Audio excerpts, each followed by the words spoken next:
Jeová Jirê, Gênesis 45, do versículo 7 ao versículo 14, a palavra do Senhor diz assim, ó. Quando Isaque disse a Abraão, seu pai, meu pai, respondeu Abraão, eis-me aqui, meu filho. Perguntou-lhe Isaque, eis o fogo e a lenha, mas onde está o cordeiro para o holocausto? Respondeu Abraão, Deus proverá para si, meu filho, o cordeiro para o holocausto. E seguiam ambos juntos. Chegaram ao lugar que Deus lhe havia designado. Ali edificou Abraão um altar. Sobre ele lhe dispôs a lenha, amarrou Isaque, seu filho, e o deitou no altar, em cima da lenha. E, estendendo a mão, tomou o cutelo, quer dizer, um punhal, uma faca, um cutelo para imolar, para matar, para cortar, para sacrificar o seu filho. Mas do céu lhe bradou o anjo do Senhor, Abraão, Abraão. E ele respondeu, eis-me aqui. Então lhe disse, não estendas a mão sobre o rapaz e nada lhe faças, pois agora sei que temes a Deus, porquanto não me negaste o filho, o teu único filho. Tendo Abraão erguido os olhos, viu atrás de si um cordeiro preso pelos chifres entre os arbustos. Tomou Abraão o cordeiro e o ofereceu em holocausto, em lugar de seu filho. E pôs Abraão por nome aquele lugar, o Senhor proverá. Olha para a pessoa que está ao seu lado e diga assim, ó, não sei o que está acontecendo na sua vida, mas o Senhor proverá. Ele vai prover o quê? Um escape. Ele vai prover o quê? Um livramento. Ele vai prover o quê? O que no fundo isso aqui significa. Ele vai prover um substituto para substituir o seu filho nessa situação. Aqui estava se referindo a Jesus Cristo. Daí dizer-se até o dia de hoje, no monte do Senhor se proverá. Pai, esta é a tua palavra, e a tua palavra, Senhor, ela é verdade. Usa, Senhor, a minha vida. Simples, mas muito simples mesmo, Senhor, a minha vida, como instrumento vivo e eficaz, para na noite de hoje, nesse culto de oração, que eu estava sentindo tanta falta, poder ser um instrumento de Deus, Senhor, para abençoar essas pessoas que aqui se encontram, bem como aqueles que nos assistem neste exato momento, pela internet, pelas mídias, ó Pai, ou assistirão depois, em um outro momento, em outro dia, Senhor, e que essa mensagem possa trazer paz, conforto e refrigério para aqueles que estão sofrendo, Pai. Em nome de Jesus, Senhor, eu declaro um culto abençoado com sinais, prodígios e maravilhas em nome de Jesus, e que o povo de Deus diga amém. Jeová Jirê significa Deus proverá. Deus proverá. Eu lembrei a música que naquele dia eu estava tentando lembrar da Êxila. Deus proverá. Vocês é que sabem aí, né? Esse louvor lindo da Êxila, lá no início da caminhada. A Êxila já esteve na nossa igreja, quando era lá. A Êxila estava no início, e ela foi lá, louvou, e entre um dos hinos que ela louvou lá, entre tantos, esse foi um, que a Êxila esteve ministrando na nossa igreja. E a palavra Jeová Jirê aparece na Bíblia Sagrada 45 vezes. Eu vou repetir, 45 vezes. E significa que Deus nos ajuda, Deus socorre e acolhe os seus filhos quando precisam, quando estão passando num perrengue. Irmãos, eu sei como Jeová Jirê está agindo na minha vida, como Ele tem atuado na minha vida, como tantos irmãos aqui que já passaram por lutas, viu a manifestação de Jeová Jirê na vida dele. E aqui nós estamos diante da história de Abraão, conhecido por todos como o pai da fé, aquele que, através desse texto, em atender a ordem de Deus, de pedir o filho dele, o seu único filho, quer dizer, o filho do seu matrimônio, o único filho com Sara, para sacrificar a ele como holocausto. Isso mesmo, é como se pegava um animal para poder pagar a culpa pelos pecados, levava para o monte, erguia-se um altar, botava lenha e imolava, sacrificava o cordeiro e jogava ele no fogo ali para que ele fosse queimado. E Deus estava pedindo, ao invés de pedir a Abraão um cordeiro, um animal, pediu seu filho. E Abraão prontamente, amando, apaixonado, apaixonadíssimo pelo seu filho, Isaque, que era o seu filho da promessa, ele não hesitou em atender. E um texto do Novo Testamento é muito mais claro, se eu não me engano, acho que é em Hebreus, que traz essa revelação, que a Bíblia diz que quando Abraão atendeu a voz de Deus, é que ele dentro de si, ele tinha a convicção de que Deus o ressuscitaria dentre os mortos. Abraão confiava muito em Deus. Eu acho que o que falta muito nessa geração de hoje é exatamente essa confiança. Acreditar que Deus está vivo, que Ele está sentado no trono e que Ele tem o destra, sabe, Ele tem na sua mão o cedro, que tem todo o poder e autoridade. Esse Deus, Ele tem a coroa de rei na sua cabeça, que Ele continua reinando, do mesmo jeito, na época de Abraão, que ele reinava, ele governava, ele tinha poder sobre tudo e todos, ele continua do mesmo modo. O que nós precisamos é acreditar e confiar nisso, que o nosso Senhor não dorme, que o nosso Senhor não pestana, que o nosso Senhor não é um Deus, um velhinho de barba branca, já idoso, andando de bengala, mas é que Ele é um Deus vivo e poderoso, e que Ele trabalha para aqueles que nele confiam. Nós precisamos ter essa mesma atitude de Abraão. Eu sei que é difícil, irmãos. Não é fácil. Tem hora, como diz os jovens aí, dá vontade de chutar o pau da barraca, dá vontade de jogar, vontade de dar e passa, irmão. Essas coisas vêm no momento de luta que nós estamos passando, e querer negar a fé, abandonar tudo, deixar tudo de lado, e falar, não vale a pena, nunca valeu a pena. Vale a pena sim, vale a pena porque o meu nome, o seu nome, o nosso nome está escrito no livro da vida, e quem já foi em Cristo Jesus, nós vamos encontrar com essas pessoas naquele grande dia, vamos viver uma vida eterna. A pergunta que às vezes as pessoas fazem é, pastor, lá no céu, depois que nós morrermos e nos encontrarmos no céu, nós iremos nos conhecer? Sim, com toda convicção e certeza, nós nos conheceremos. A única diferença é que nós não teremos mais, não teremos sexo masculino ou feminino. Nós seremos um espírito com o Espírito de Deus. Espírito não tem sexo. Também não teremos esse sentimento de dor, saudade, sabe, paixão, essas coisas também não haverá dentro de nós, mas nos conheceremos sim. Caramba, lá nós fomos assim, lá você foi meu pai, esse tipo de coisa, nós nos conheceremos sim, isso é bíblico que eu estou lhe falando. Então o importante, irmãos, é que nós vamos nos reencontrar ou nos encontrar no céu. Então louve, agradeça ao Senhor, não chute o pau da barraca, não abandone a sua fé, permaneça firme, acredite no Senhor. Ele é maior do que toda luta que eu e você, nós estamos passando. Ele é maior, eu vou repetir de novo, Ele é maior. Acima dele não há ninguém. A Bíblia diz que todo nome existente, todo nome criado, todo nome que se conhece na face da terra, naquele dia há de dobrar o joelho e confessar que Ele é Senhor, Ele é o Senhor, Senhor absoluto, Senhor total de tudo e de todos. Não há doença, não há enfermidade, não há tentação, não há demônio, não há Satanás, não há pombagira, chucaveira, não existe tranca-rua, não existe rainha do mar, não existe isso ou aquilo. Ele é o Senhor e todo joelho vai se dobrar.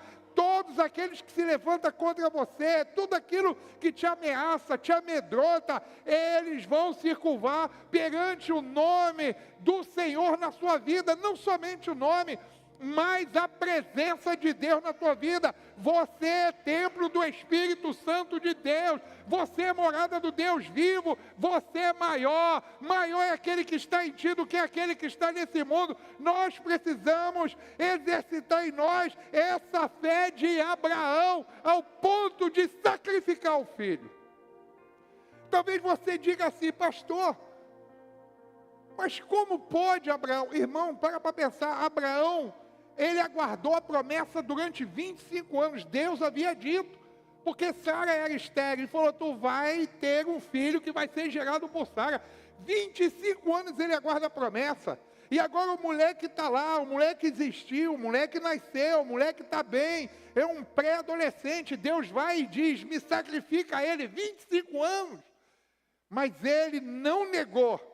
E outra coisa, irmãos, talvez a gente fique assim: como é que Deus pode ir contra a sua palavra? Porque Deus pede: pega o seu filho e sacrifica, pega o seu filho e mata ele para mim, quando a ordem de Deus é: não matarás. Será que Deus ia contradizer a palavra? Se ele diz para não matar e agora ele está mandando Abraão matar o seu filho Isaac? Não, é porque isso aqui retratava na realidade, além de mostrar para nós que é possível ter uma fé inabalável nele, uma fé de que realmente a gente pode passar por cima de tudo que vier, porque a gente acredita que é Deus. Ele também quis retratar aqui a morte de Jesus, porque isso aqui era retratando Jesus. Quando ele fala: olha para lá, e Abraão olhou e tinha um cordeiro, e ele falou assim: pega o cordeiro e sacrifica no lugar do seu filho. Aquele cordeiro era Jesus. Ele estava mostrando que Jesus viria, que Jesus morreria, que Jesus, ao invés de nós estarmos no altar do sacrifício, ele nos substituiria, ele ficaria no nosso lugar para ser imolado. Estava retratando a vinda de Jesus a este mundo. Outra coisa, neste texto aqui, Abraão, ele está passando por uma prova. Fala comigo: prova. Fala de novo: prova. Prova, irmãos, prova, na realidade, ainda é pouco. Ele estava passando por uma grande prova. Se eu for mais profundo, é a maior prova que ele já havia passado na sua vida. E Abraão passou por muitos. Primeiro é quando ele estava lá com a família dele, e ele diz assim, ó, lá em Ur dos Caldeus, com a sua família, os seus pais, a sua mãe, e ele fala assim, ó: sai da tua terra, Deus falou, e vai para uma terra que eu não vou te dizer. Mas que terra é essa? Aonde é esse lugar? Que país é esse? Que lugar é esse? Ele não questionou. É para eu sair. Deus falou: sai, vai embora. Para onde? Não sei. Vai andando que eu vou te dizer. Ele atendeu e foi. Prova. Muitas provas Abraão passou na vida dele, mas essa era a maior, como eu havia dito. Sacrificar o filho do seu amor, do seu coração, das suas entranhas, o filho que ele amava. E eu quero chamar a sua atenção para algo importante. Nesse texto que nós começamos a ler a partir do versículo 7 de Gênesis 45, o versículo primeiro que eu não li do primeiro ao 6, mas eu só vou ler o primeiro. O primeiro diz assim, ó, Gênesis 45, versículo 1. Passando algum tempo, Deus, pois, presta atenção, não foi o diabo, não foi o capeta, não foi a carne, não foi o mundo que estava colocando Abraão à prova, mas foi Deus. Deus pôs Abraão à prova, foi Deus. Às vezes tem provas que nós estamos passando que achamos que é o diabo. O diabo não vai provar a gente nada, irmãos. Ele não tem que provar nada. Primeiro que ele não é provador de nada. A Bíblia diz que ele é tentador. Quando você passa por uma tentação, é o diabo. Agora, quando você passa por uma prova, é Deus. E Deus passa você por uma prova porque você precisa diferenciar.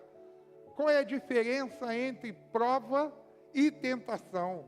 A diferença é que tentação, a finalidade dela visa nos derrubar. A tentação visa nos derrubar, mas a prova visa nos levantar. Outra coisa, a tentação, ela visa nos afastar de Deus. A tentação, quando vem, é uma mulher que o diabo está botando no caminho, é bebidas, são drogas, é farra. A tentação visa nos afastar de Deus.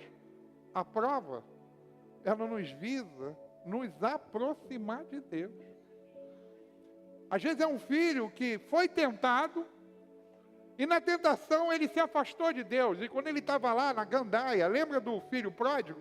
Na gandaia, gastando dinheiro com orgia, está na Bíblia, com meretrizes, com tudo que não devia. Deus bota ele à prova. Deus manda um tempo ruim. Aí é prova. O dinheiro dele acaba, ele começa a passar necessidade, aí é Deus colocando ele à prova. Ele perde tudo.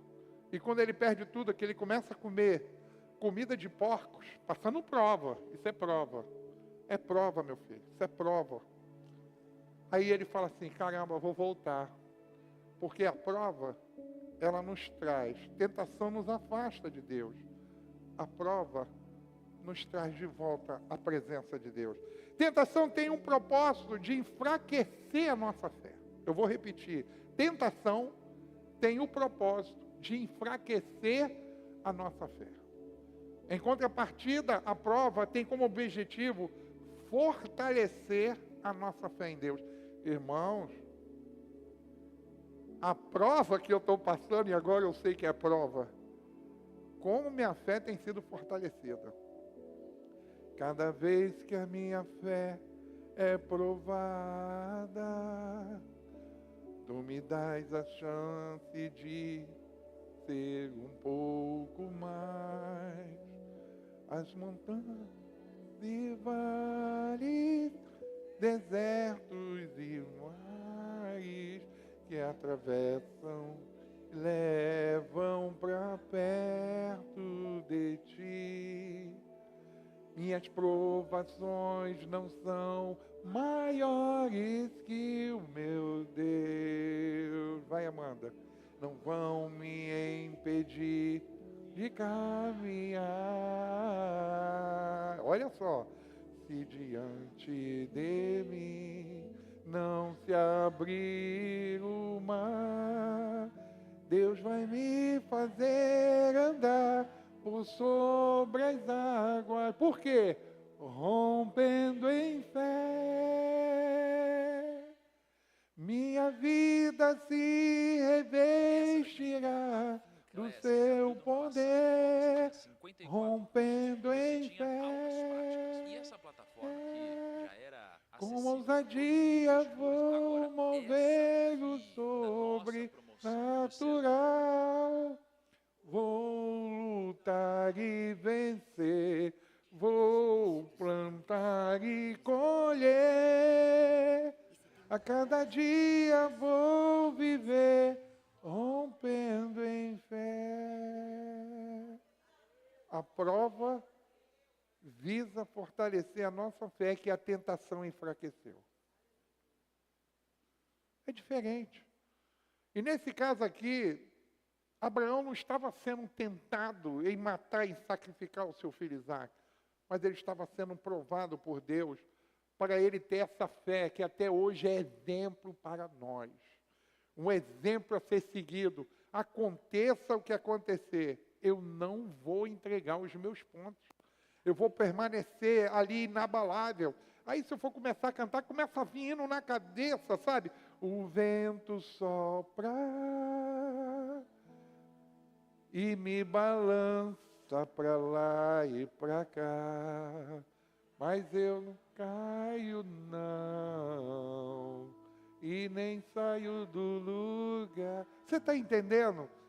Quando você está com a tua fé enraizada na palavra de Deus, na rocha que é Jesus, o vento vai soprar, irmãos, mas você não vai cair, você não vai esmorecer, você não vai ser arrancado, porque você está com a raiz fincada na rocha, que é o Senhor Jesus. Eu posso ouvir um amém? Outra coisa que eu e você precisamos entender, e tudo isso que eu estou pregando, eu estou passando nesse momento, por tudo isso, eu estou vivendo isso. O metal, que é você e eu, o metal só tem o seu valor quando ele passa pelo fogo. Só se sabe o valor de um metal quando ele passa pelo fogo. Outra coisa, o soldado só pode entender sobre luta. Vou repetir. Um soldado, e nós somos soldados de Cristo, está escrito na palavra. Um soldado só pode entender sobre luta quando ele está no campo de batalha. Soldado que vem para o culto, acaba o culto, vai para casa, na paz de Deus, assiste televisão, se ainda não é aposentado, vai trabalhar, sai, num sábado pega a família, vai passear, e assim entra dias e dias. Ele é um soldado, mas ele não entende o significado de ser um soldado, o valor que tem um soldado. Só quando ele entra num campo de batalha é que ele vai entender o significado, o valor que tem um soldado. Eu estou em guerra, eu estou em batalha. E uma coisa interessante que eu aprendi, nessa batalha eu não estou sozinho. Pessoas entraram na batalha comigo para me auxiliar e me ajudar. Enquanto eu olho para o inimigo na minha frente, minha retaguarda poderia estar desprovida. O meu lado, esquerdo e direito, poderia estar desprovido, mas não estão. Sabe por quê? Porque eu tenho um irmão que encostou as costas dele junto à minha. Enquanto eu brigo com o inimigo aqui, ele está olhando para lá, brigando com o inimigo. Eu tenho mais 2 irmãos encostados aqui, de costas aqui, outro aqui. Eles estão olhando para o inimigo que vem desse lado, o inimigo que vem do outro. Eu não estou sozinho. A minha casa não está sozinha. Nós estamos em batalha. Desde o dia que a gente nasceu, desde o dia que você confessou Jesus como Senhor e Salvador da sua vida, a tua batalha, irmãos, ela é diária, ela é constante. Às vezes o inimigo dá aquela trégua, mas essa trégua é mentirosa, ela é mascarada. É exatamente para você arriar a espada. É para você arriar o seu escudo que te protege. Porque você pensa assim, o inimigo foi derrotado, ele fugiu, foi embora. Ele foi embora, mas ele deu a volta por trás da montanha, porque ele vai vir mais forte contra você. Por isso que você nunca, por mais que esteja vivendo um momento de bonança, nunca jamais arreie a guarda. Sempre com o escudo da fé, para poder apagar o escudo da fé em Abraão, em Deus, naturalmente, mas através de Abraão, o escudo da fé e a espada do Espírito, que é a palavra de Deus. Satanás, está escrito, Deus dá ordem aos anjos dele a meu respeito. Satanás, está escrito, é a espada. 1000 cairão ao meu lado, 10.000 ao direito, mas eu não serei atingido. O escudo da fé, a espada, olha, a palavra do Senhor diz, maior é aquele que está em mim do que aquele que está em vós. E você vai usando a espada. E o escudo da fé te protegendo, e toma a espada, que é a palavra de Deus. Que é a palavra de Deus. E com isso a gente vai vencendo aqui nesse mundo. Por isso que Paulo, pelo Espírito de Deus, ele fala sobre a armadura de Deus. É o capacete da salvação, o escudo da fé, a espada do Espírito, a couraça da justiça. Irmão, nós precisamos estar com a armadura aqui nesse mundo o tempo inteiro. 24 horas, e um ajudando o outro. Eu não estou passando em guerra agora, por enquanto, mas saiba que vai passar. Depois eu vou ler um versículo mais adiante que prova isso. Então, já que nesse momento o inimigo não vem para me atacar, eu vou ajudar o irmão do lado. Mas cuidado, irmãos, que muitas vezes ao invés de nós ajudarmos o irmão do lado, nós nos aliamos ao inimigo sem percebermos para detonar o irmão, irmão. Olha lá, olha a vidinha que ele está levando. Ei, Deus não está te mostrando as falhas do teu irmão para você criticar ele, não. Deus está te mostrando para você orar por ele. É para você se aliar a ele, é para você defender ele, não é para detonar ele, não. Porque para detonar ele já tem um diabo, já tem a carne dele, já tem o mundo, já tem o inimigo. Nós somos do mesmo lado. Nós fazemos parte do mesmo exército. O nosso comandante é um só, é Jesus Cristo, general de guerra. Então nós temos que estar unidos, irmãos, porque unidos nós vencemos. Lembra? Retaguarda, do lado. Se nós deixarmos o irmão desprovido aqui atrás, o inimigo pega ele por trás. Eu não estou, minha esposa não está, tem gente atrás de mim. Tem gente ao lado da minha esposa. E aquela luta lá em casa, irmãos, A gente tem observado algumas coisas que eu vou falar superficialmente.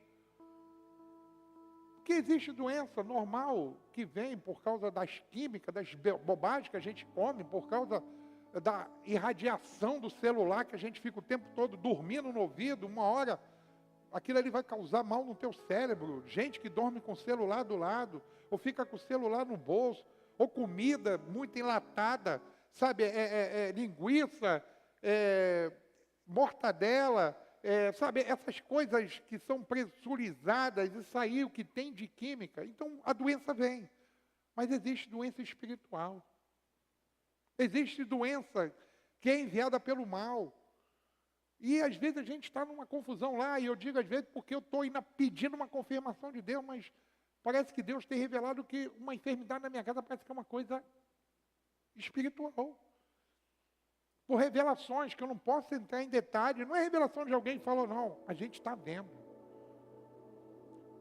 Se eu falar para você que na casa de pastor Valdir, pastora Paula, a gente recebe visitas estranhas à noite, invisível, batendo, que minha esposa vê vulto, eu não sei se ela vai gostar de eu falar isso. Falando para ela, eu vou matar você, eu vou levar você. Mas acordada, não é sonhando não. Com o olho nu. Hoje é culto de oração, irmãos. Hoje é culto de oração. E a arma que nós temos, fé e oração. Oração da fé. Como diz o nosso amigo R.R. Soares, a oração da fé. Amém? Mas vamos continuar aqui. Irmãos, a prova, toda prova, se exige uma fé que não questiona. Por quê? Por que eu? Por que não ele? Por que aqui e não lá? Por que uma pessoa boa e não um assassino que está tirando a vida de tanta gente? Por quê? Não se questiona. Por que eu, Senhor? Por que eu? Jó poderia ter dito, porque o próprio Senhor falou, Satanás.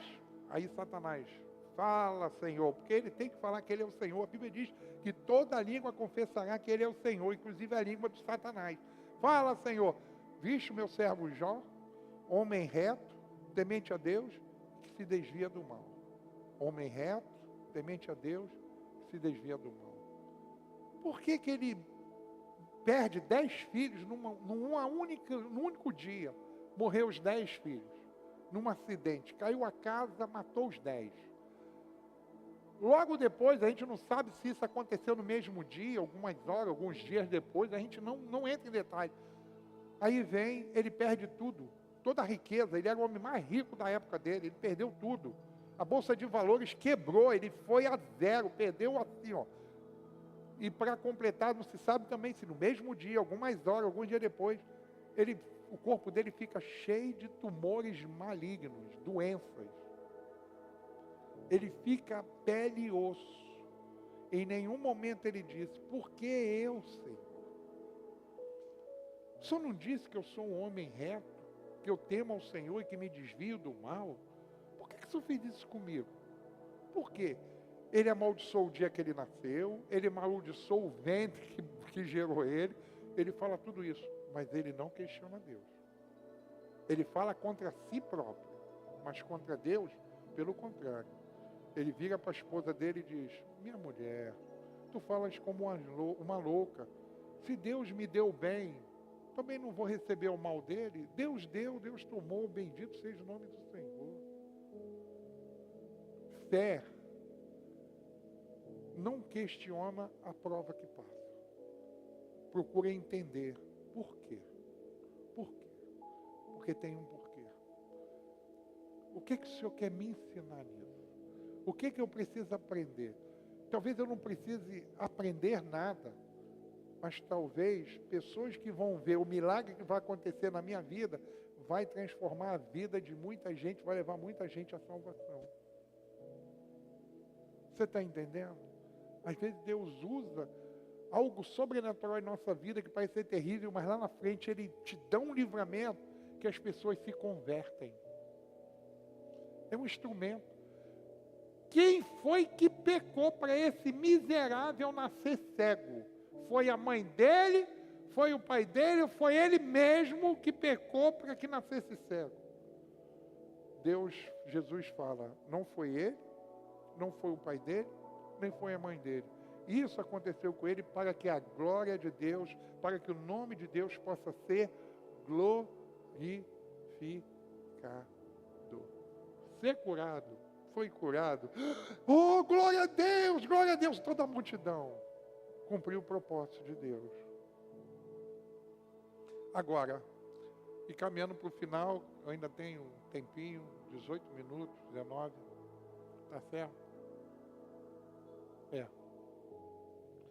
O que nós não podemos jamais esquecer, que nós precisamos entender, é o seguinte: em toda a palavra de Deus, em todas, de Gênesis a Apocalipse, em toda a palavra de Deus, ela nos garante, ela nos assegura, ela nos afirma, com toda precisão, e começando com a voz do próprio Senhor Jesus, ele diz: eis que estou convosco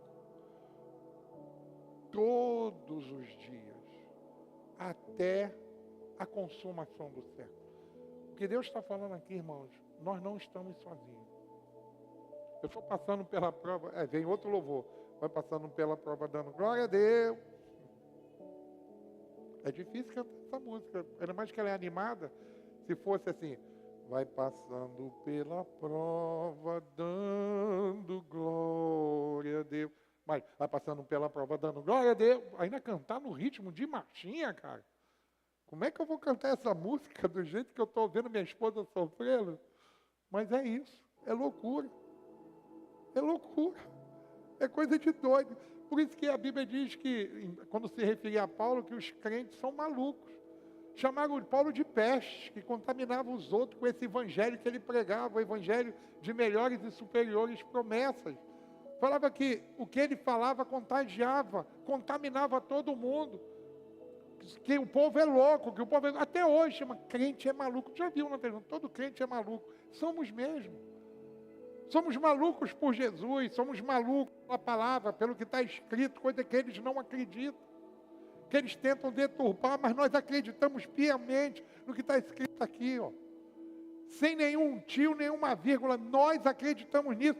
Ele está dizendo, eu estou convosco todos os dias, até o final dos tempos, até a consumação do século. Irmãos, Deus está comigo. Se Jesus não estiver dormindo no barco, quando as ondas estão agitando o barco para lá e para cá, e o povo chega, Senhor, mestre, o Senhor está aí dormindo, o Senhor não está vendo que nós estamos afundando. Se ele não estiver no barco, irmãos, e o barco estiver para lá e para cá, ele vem andando na tua direção sobre as águas, mas ele vem na tua direção. Ele pode estar fora do barco, mas ele não tirou o olho de você para as coisas que estão acontecendo contigo. E se você precisar, ele vem andando sobre as águas na tua direção, e ele diz, aquieta-te vento, cessa a onda do mar, e vai se fazer bonança. Por quê? Eu estou com vocês todos os dias, até a consumação do século. Em Isaías, e a gente finaliza, pode vir um Alexandre, você, e agora o Guilherme também, cara, vocês têm sido grandes ajudadores aqui como músicos. Cara, é para vocês faltarem, eu vou mandar a igreja toda atrás de vocês, que aconteceu alguma coisa, porque vocês não faltam o culto. Eles não deixam a gente na mão, cara. Alexandre e o Guilherme estão indo pelo mesmo caminho, louvado seja Deus. Pena que ele não está aqui dentro ouvindo, eu elogiando ele. Deve estar lá fora batendo papo. Mas amém, mas pelo menos ele está vindo no culto. Aí ele vai entrar com vergonha aí, daqui a pouco aí. Eu estou convosco. Em Isaías 43, 2, diz assim, quando passares pelas águas. Lembra que eu falei que no final eu ia falar sobre isso? A Bíblia já está dizendo que nós vamos passar. Quando passares, uma hora vai passar. Isso aqui já é uma afirmação de Deus. Quando você passar pelas águas, olha para o irmão ao lado. Está dizendo que uma hora você vai passar. Pastor, o senhor está jogando praga? Que isso, irmão? É porque quem ouve isso fala que eu estou jogando praga, rogando praga, né? Que fala. Não, irmão, ali, quando passares, já está afirmando, uma hora vai passar, mas entenda toda a passagem. Vai passar? Vai, não tem como não passar. Quando passarem pelas águas, o eu ali, qual é a letra? A letra E, ou E, maiúscula, está se referindo a Deus. Quando passarem pelas águas, eu serei com... Olha para o irmão ao lado, tu não sabe nadar? Mas Jesus é salva-vida, Ele vai te salvar, Ele vai estar contigo ali. Eu serei contigo. Quando pelos rios, Ele não te submergerão. Quando passares pelo fogo, não te queimarás. Eu não acredito nisso. Sadraque, Mesaque e Abidnego acenderam a fornalha 7 vezes mais do que ela já queimava a alma. E eles foram jogados lá dentro. E eles passeavam de um lado para o outro. O rei olha, nós não jogamos 4, sim, ou 3, sim, mas tem 4. E interessante que aquele quarto ali é a semelhança do Filho dos deuses. Quando passares pelo fogo, não te queimará, nem chama arderá em ti. Irmãos, eles não ficaram nem... Você já assou churrasco de perto? Quem já fez churrasco aqui? Ou pelo menos tentou fazer aquele carvão que tu fez, mas tu estava ali perto do fogo. Você não sai dali, a tua esposa, aí, amor, vai tomar um banho que você está com cheiro de fumaça. É ou não é assim? Fica ou não fica com cheiro? Os caras estavam numa fornalha 7 vezes mais, eles saíram dali, cordão do sapato, aquelas sandálias que se usava, o cordão, não queimou. E eles não saíram com mau cheiro de fumaça nenhum da fornalha. E pelo contrário, eles saíram cheirando, como diz a palavra de Deus, o perfume de rosa de Saron, o bom perfume de Cristo. Não arderá em ti, porque eu sou, em inglês, I am God. I am God quer dizer, eu sou o Senhor. Eu sou o Senhor, teu Deus, o santo da comunidade evangélica Graça Plena, o teu Salvador. Ele é o nosso Salvador. Ele é o nosso Senhor. Eu sei o que eu estou passando, mas eu não sei o que você está passando. Mas eu sei quem está comigo e eu quero falar com você que Ele também está contigo. Meu irmão, você não está sozinho. Minha irmã, você não está sozinho nessa peleja. Você não sucumbirá, porque o guarda de Israel, ele é o teu Salvador. Quando fala de Salvador, o que você lembra? O cara está morrendo afogado, o salva-vida entra na água, nada, pega ele, vira ele, se ele ficar se debatendo, agarrando no pescoço, o salva-vida dá um soco nele para nocautear, é necessário, porque senão vai morrer os dois, depois ele pega ele pelo pescoço e ele traz até a beira da água. Chega ali, o cara está desacordado, ele vai, faz respiração boca a boca, massagem cardíaca, o cara volta. O que o salva-vida é dele? O que o salva-vida se tornou para ele? Um salvar, porque salvou a vida dele. Jesus está dizendo, quer dizer, Deus em Jesus está dizendo, eu sou o teu Salvador. Ele vai salvar você dessa situação que você está passando. Somente creia, não murmure, acredite. Ele é o Senhor, para a glória de Deus. Assim seja, assim disse o Senhor. Pode aplaudir a Deus.